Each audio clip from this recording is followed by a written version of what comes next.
This is our focus group for our final draft of our Underhand film trailer, our film poster and magazine front cover. What genre do you think the film is and why?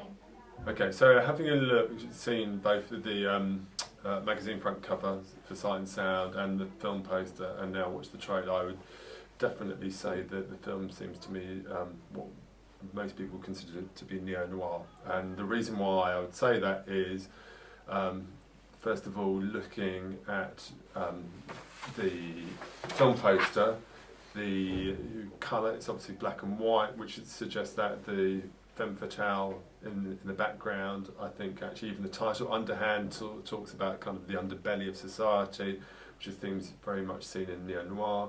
I think obviously a cityscape is most of these neo-noir films are set in that sort of environment.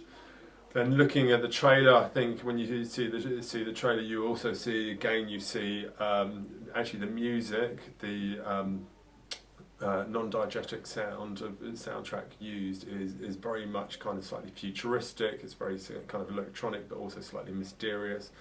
I think you also see a lot of, towards the second half of the trailer, when it kind of reveals what the genre of the film is to be, you see lots of identifications. So you see some of the lighting, I would have said, which actually definitely kind of low-key lighting is used quite a lot in it, which obviously highlights shadows, which I would have said is absolutely classic for neo-noir.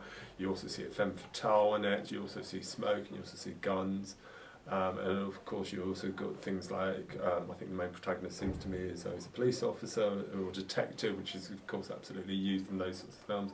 And then again, looking at Sight and Sound magazine, again I think low-key lighting is used, but also it's interesting that part of his face is in shadow, which actually helps also reflect not only the fact that maybe there's two sides to the film's Underhand, but it also seems to be that it's also a darker film, which obviously represents the noir version of neo-noir.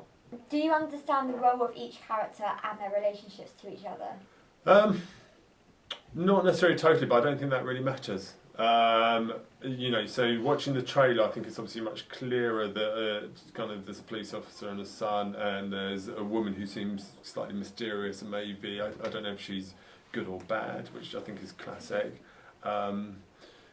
But it kind of makes you interested and intrigued about what's going to happen. What themes do you think the film covers?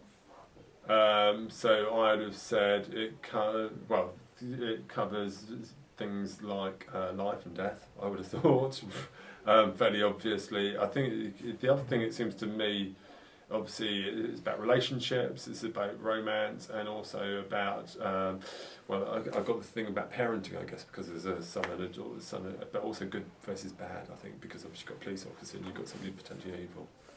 Do you think each product is accurate? So the trailer is clearly a trailer, the magazine is clearly a magazine front cover, and like if it does, what gives that away?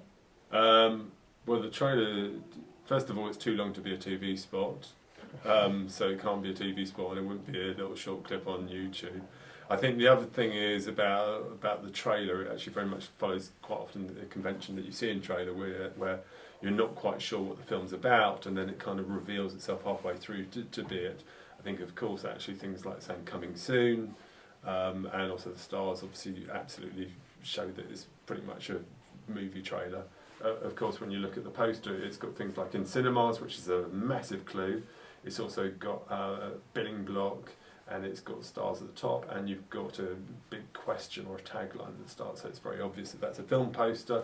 And then the magazine article, the fact it says Sight and Sound in the International Film Magazine, pretty much tells me it's a magazine. From each product, what is our strongest aspect to it?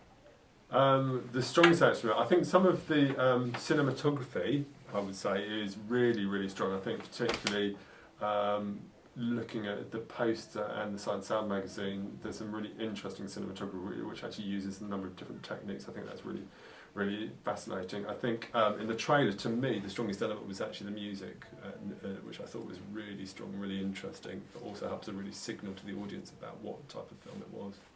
What could we work on in each product, and like what elements are weaker? So I think I think there's a few things in terms of just the film poster, which was obviously about the gun. I think because it's sticking out, I think that could be potentially dangerous and actually illegal. So I think you potentially need to change that. I think there's a lack of references to social media, which I think most film companies say, and I think that's across all of the different media. I'm not sure the Sight and Sound magazine article needs to be changed at all. I can't actually see anything particular which I would change, which makes it not referential. The trailer, the only two things you could think about in terms of the trailer, one may be slightly shorter, because I think it's about 2 minutes 30. You quite often get a 90-second trailer, so it could be slightly shorter. You could see you about making it slightly shorter version of it.